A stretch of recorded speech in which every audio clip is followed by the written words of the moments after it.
Hello everyone and welcome back to the only series out there that combines the lore of Magic the Gathering with the physical cards you can win. I'm Simon and this is Friday Night Lore. Welcome again to another riveting FNL, guys. What's even more exciting though is that it's the first Friday Night Magic of Eldritch Moon. So whether you're gearing up for a draft or still brewing some constructed ideas, enjoy a little lore pregame before your FNM festivities begin. For this week's story, we return to the battleground that is Innistrad. As we play with these new cards for the first time, it's hard to ignore the gruesome reality of the situation. Emrakul, the promised end of a vengeful Nahiris, has come to the plane and twisted the already monstrous creatures there. Humans, vampires, even werewolves aren't spared from the Titans' influence, a corrupting mass slowly choking the whole of Innistrad. Luckily, we have a team of Eldrazi exterminating experts on scene, a group of Planeswalkers who've dubbed themselves the Gatewatch. This organization, made up by Jace Beleren, Gideon Jura, Nissa Revane, and Chandra Nalaar, had just recently defeated Emrakul's two closest relatives, if you can even call the Eldrazi as such. The Titans Ulamog and Kozilek had terrorized the plane of Zendikar for years before finally being destroyed against tremendous odds by the combined efforts of these Planeswalkers. Jace knew it could be done, so as Emrakul made its grand appearance on Innistrad, the Mind Mage immediately left to get help. Traveling back to Zendikar, where the rest of the Gatewatch were still cleaning up the previous battle's mess, he's enlisted his friends to help deal with the final Eldrazi Titan. Jace was the first to arrive on Innistrad. The rest of the Gatewatch hadn't visited this plane before, and he wanted to ensure it was cleared of all possible threats that could potentially spook the Planeswalkers. The air on Innistrad is fundamentally different than that of Zendikar. It was cold and abrasive. The first breath always hurt the lungs a little. Now the air was dense and strange, almost heavy, a symptom of the plane's uninvited guest. While Jace may have wanted a startle-free start to his and his companions' fight against Emrakul, sometimes things don't always work out as planned. As soon as he fully embraced his new surroundings, three werewolves slagged their way from the nearby tree line.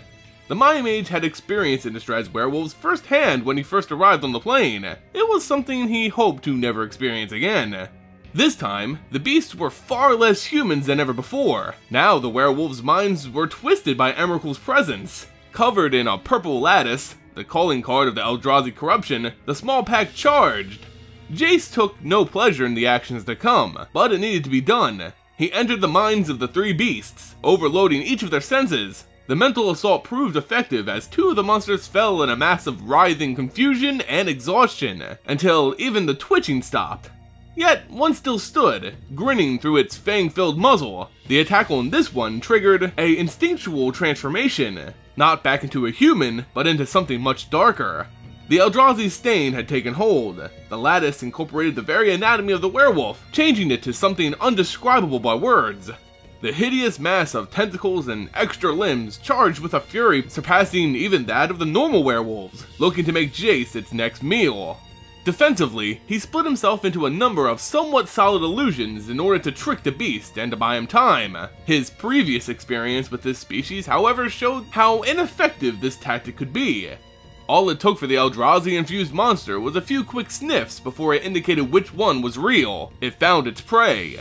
Running out of options, Jace sent his illusions to impede its advance as best they could. Thankfully for him, they didn't have to buy him much time at all. With a flash of light, came the groans of a battle. Gideon had peered his way through worlds and easily dispatched the creature with his Surl. The sharp blades cut through lattice and muscle alike, leaving the deformed monster a tattered mess. After regaining their composure, the two Planeswalkers looked atop a hill over the city of Thraben, the once holy capital of Innistrad. Just beyond the city walls, a battle could be seen taking place, and it looked like the Eldrazi were winning. They moved in a massive horde, like ants swarming food, all of which being led by their queen, the Eldrazi Titan Emrakul. Gideon mentioned that this one seemed much larger than the other two they dealt with, but no matter the size, they had a strategy now. With that, another member of the Gatewatch appeared, the Pyromancer Chandra. The plan last time, well, the one that worked anyway, involved Chandra using the mana of the plane itself to power up her fire spells and basically incinerating the Titans. In order to accomplish this, they would need the help of the elf, Nissa Revane, who had also followed them to Innistrad. Nissa had the ability to connect to the mana of a plane. In a sense, she could communicate with the world.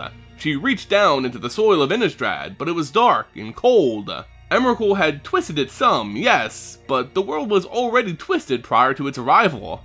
Regardless, Jace's plan was simple. As he puts it, we've basically got the same scenario as last time, with a couple minor wrinkles. Emrakul is moving on Thraben, and we need to get there first. Nissa will use her planar glyph to tap into the leyline network. Gideon will clear us a path to get close. We channel the plane's energy through Chandra, and she does her thing. The only issue was that something was already channeling the plane's mana, these cryptolith structures. Luckily, they all pointed to Thraben. They could use them to their advantage. Yet Nissa explained that her reach would only allow her to tap into 2, maybe 3 of the cryptoliths in the area. It wouldn't be enough. Chandra placed her hand on her shoulder and gave words of encouragement. Anything she can give will be enough. And with some more thought, Nissa agreed that the plan was plausible enough to carry forward. While the group begins their assault, another party seems to be watching overhead as well. The necromancer Liliana Vess and her deformed assistant, Jared. Liliana tries to explain the beauty that is the end of Jared's world. A beauty he can't see even with his one gigantic malformed eye.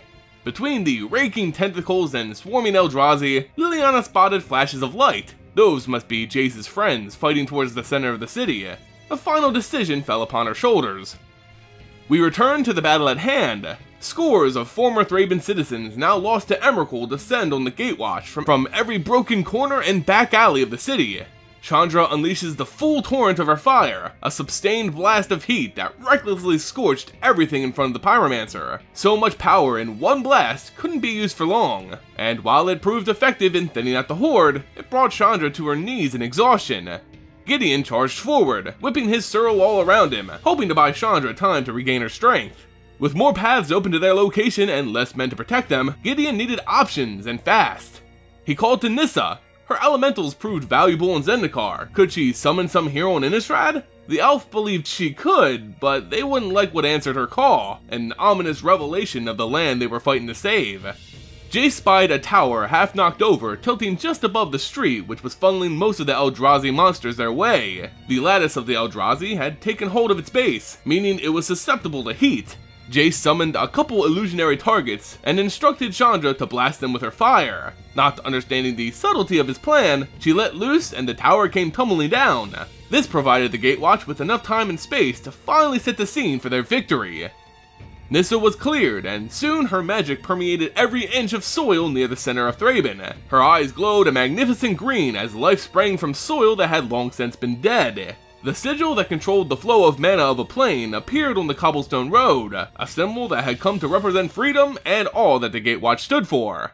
With the glyph complete, a power of sorts could be felt by all in the city. Emrakul had sniffed out their location and seemed to understand their plan. In unison, the Eldrazi horrors seemed to turn as one and all directly charged towards Nissa. Intercepting the horde, Gideon threw himself into the front lines. His protective magic shielded him from harm as glancing blows ricocheted with brilliant flashes of light off his body.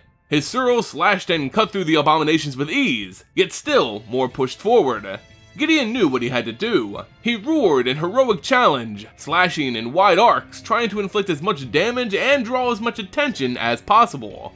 Chandra anxiously waited for Nissa to complete the spell she'd used to incinerate Emrakul. As the elf mumbled a string of unintelligible words, Chandra used her fire to help Gideon with some of the more resilient of the bunch. Even those completely hacked in half seemed to squirm their way closer to Nissa. As the horde pushed on, the others noticed another advancing force, although these were strikingly more disturbing. Purple tentacles were spotted descending from rooftops and the sky itself. Emrakul was here. The time was now. If Nissa couldn't manage to pull the ley lines of Innistrad, they had to retreat. Nissa kept going, however. She summoned vines from the dark depths of Innistrad itself. Vines similar to those used to pull the Eldrazi Titans into reality on Zendikar. She had hoped the same could be done here, but Innistrad is not like Zendikar. These vines were spectral, almost ghostly in appearance, and wild, far beyond her control. While she managed to lasso 2 magical vines together, a third sprang forth and willed itself around Nissa's neck. The darkness of this world was too much, and she was losing control. Her eyes glowed sickly purple, and she dropped limp onto the ground. The vines disappeared, and so did the glyph. The Gatewatch had failed. Chandra rushed to help Nissa to her feet, but she was knocked out cold. She ordered for the others to fall back, but Jace pointed out that there was nowhere to fall back to. The Eldritch horrors had broken through the rubble and debris and almost surrounded them. Gideon joined them once again, pledging to help Nissa until she awoke, but ordering Jace and Chandra to planeswalk to safety. Chandra, standing hands ablaze, refused the order. They would fight together and leave together, or not at all. With everyone willing to fight till the end, Chandra spotted something even more strange on this day of unusual events. An army of zombies had mobilized in tight ranks near the center of Thraben. They charged and jumped at the Eldrazi, fighting with a vigor lost to them in life. The Battalion of Bones fought the horrors back and encircled the Gatewatch, providing much needed cover as their general showed herself. Her power was unmistakable. She floated with death magic at her fingertips, blasting any Eldrazi that dared cross her path. Her skin was etched with the power of demons, and by her side hung the Chain Veil, the cursed source of her ancient powers. It was Liliana Vess, coming to save the day. The Gatewatch were safe, for now at least, but this new person could be a threat in waiting. She mockingly suggested to Jace that she came as soon as she could. Both of them knew it was a lie. Gideon, still in his battle stance, confronted this woman, one he recognized when he first met Jace. He knew the two were connected somehow. He demanded to know who she was and what she planned on doing. Chandra intervened. This lady just saved them. Maybe they should treat the situation with a little more grace. Strange to hear coming from Chandra. At this point, Nissa had regained consciousness, but only because she sensed something truly wrong. That veil this woman carried, it's an abomination, a cursed relic of horrific power. Jace was just as surprised as the others to see Liliana. From their last encounter, he expected to never see her again. Liliana wasn't the type for all this mushy tension. She laid it out plain and simple. I came, you're alive, you owe me. Now get out of here and planeswalk somewhere safe. But Jace refused. They had come here for a reason, and they weren't about to abandon it now. Their situation was precarious. It wasn't the time for heroics. They all needed to leave, now. Nissa stood sword in hand and told Liliana to leave and take that cursed thing with her. She wouldn't leave or fight alongside it. Gideon was more practical. They had fought alongside former enemies on Zendikar. Why not here on Innistrad? They take allies where they can find them, so long as they can be trusted. Though Liliana finally thought she was getting somewhere with Gideon, he turns and suggests that Nissa's instincts are rarely wrong. How could they trust this Liliana? Jace knew her better than most. Would he trust her with all of their lives?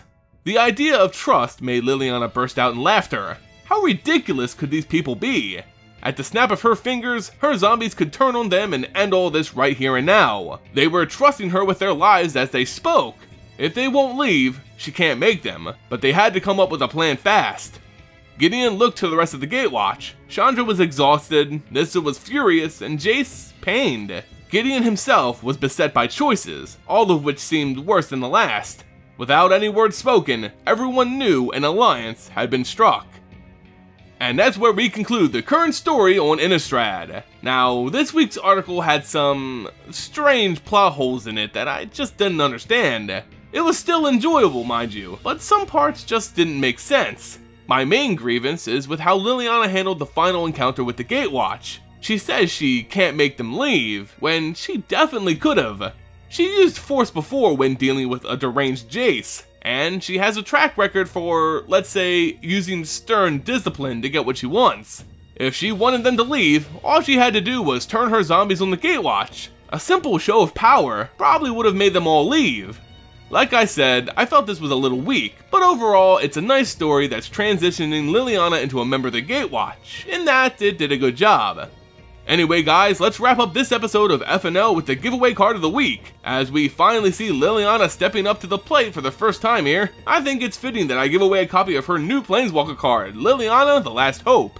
To enter for your chance to win this card, all you have to do is leave a comment on the video and be a subscriber to the channel. At the end of the week, I'll select a comment at random and announce them at the end of next week's FNL.